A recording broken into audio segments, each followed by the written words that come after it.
खत्म हुआ दुनिया का सबसे बड़ा डर।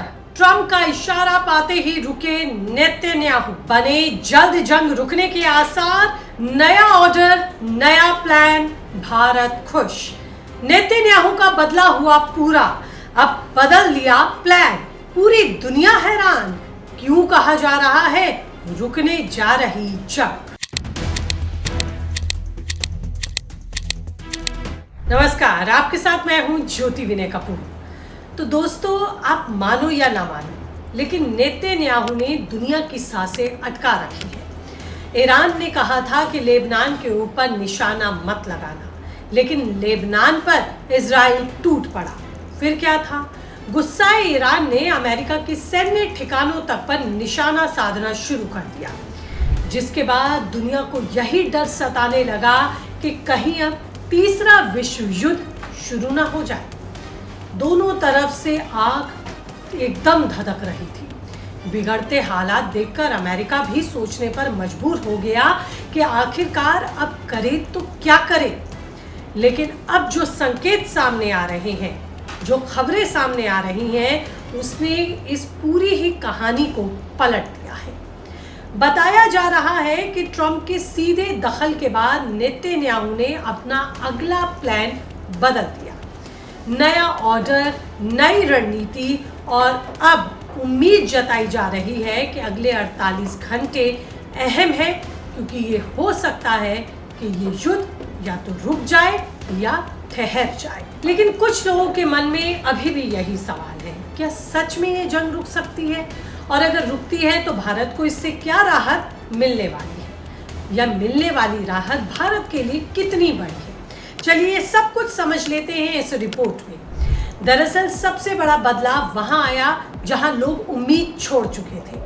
अमेरिका लगातार कोशिश कर रहा था कि लेबनान वाला मोर्चा और ज्यादा ना फैले। रिपोर्ट्स और दावों के मुताबिक जब बेरूत पर बड़े ऑपरेशन की तैयारी बढ़ने लगी तो ट्रंप प्रशासन ने सीधा इजराइल पर दबाव बनाया। नेतन्याहू को समझाया कि ऐसा मत करो।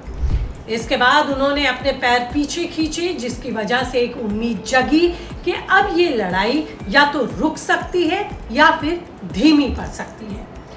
ऐसे संकेतों के बाद फिर आकलन ये भी लगने लगे कि इससे क्या कुछ फायदा होगा, क्योंकि बातचीत की टेबल पर ईरान और अमेरिका फिर से आएंगे। अमेरिका भी यही चाह रहा है कि बहुत हो गया, अब सब चीज़ें ठीक होनी चाहिए। लेकिन यहाँ समझने की ज़रूरत इजराइल को भी है और ईरान को भी। जंग रुकना और जंग धीमी पड़ना, ये दोनों ही अलग अलग चीज़ें हैं। अभी भी दक्षिणी लेबनान में तनाव मौजूद है। हिजबुल्लाह पूरी तरह शांत बैठा नहीं है। वहीं इजराइल भी उसे सबक सिखाने के लिए पीछे पड़ा हुआ है।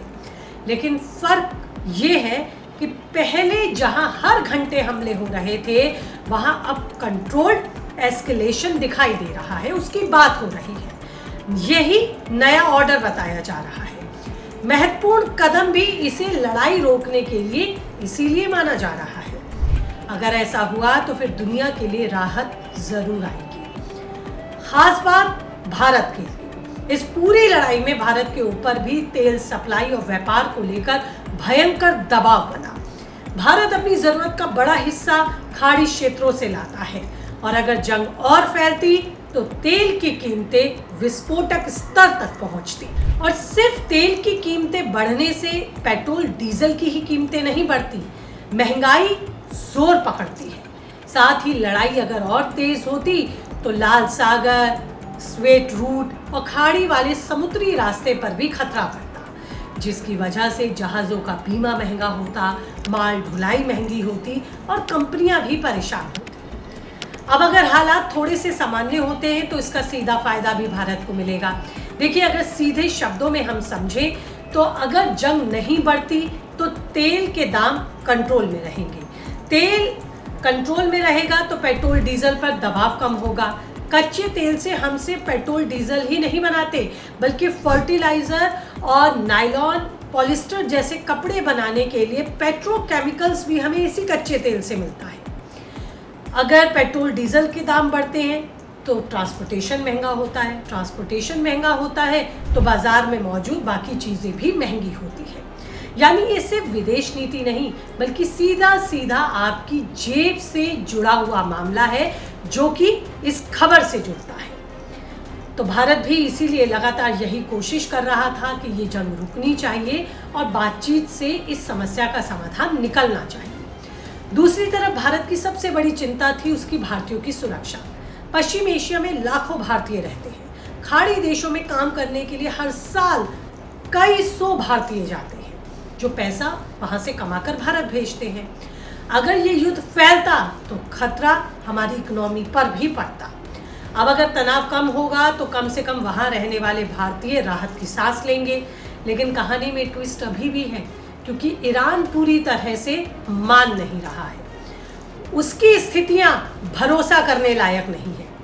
ईरान का मानना है कि अगर दोबारा हमला हुआ तो जवाब बड़ा होगा और वो निशाना खाड़ी देशों को बना रहा है। दूसरी तरफ नेतन्याहू भी अपने घरेलू दबाव में है, अमेरिका के दबाव में है। मतलब साफ है कि शांति का रास्ता खुला जरूर है, लेकिन अगले 48 घंटे इसीलिए अहम है कि क्या कुछ बड़े फैसले इस जंग को रोकने के लिए या इसको न्यूट्रल करने के लिए लिए जाते हैं। इस पर दुनिया की नज़र रुकी हुई है, क्योंकि इस लड़ाई में सिर्फ दो देश नहीं हैं, इसमें लेबनान, हिजबुल्ला, ईरान, खाड़ी की राजनीति और पूरी दुनिया का तेल बाजार जुड़ा हुआ है। इजराइल की सबसे बड़ी आतंकवाद की चिंता जुड़ी हुई है। यानी कि एक गलत फैसला फिर से पूरी दुनिया को वापस जीरो पे धकेल देगा, जहां कुछ दिन पहले था डर, महंगाई और अनिश्चितता। इसलिए अभी सबसे बड़ी ज़रूरत है जंग को रोकने की और चिंताओं के समाधान ढूंढने की, जिससे ये जंग रुक सके।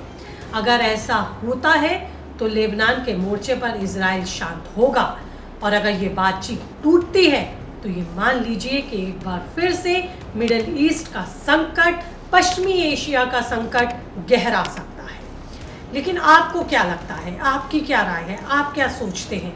कीजिए कमेंट, रहेगा मुझे इंतज़ार। लेकिन इसी तरह के खबरों के विश्लेषण अगर आप पसंद करते हैं तो कीजिए चैनल को सब्सक्राइब। इसी के साथ फिलहाल इतना ही। नमस्ते।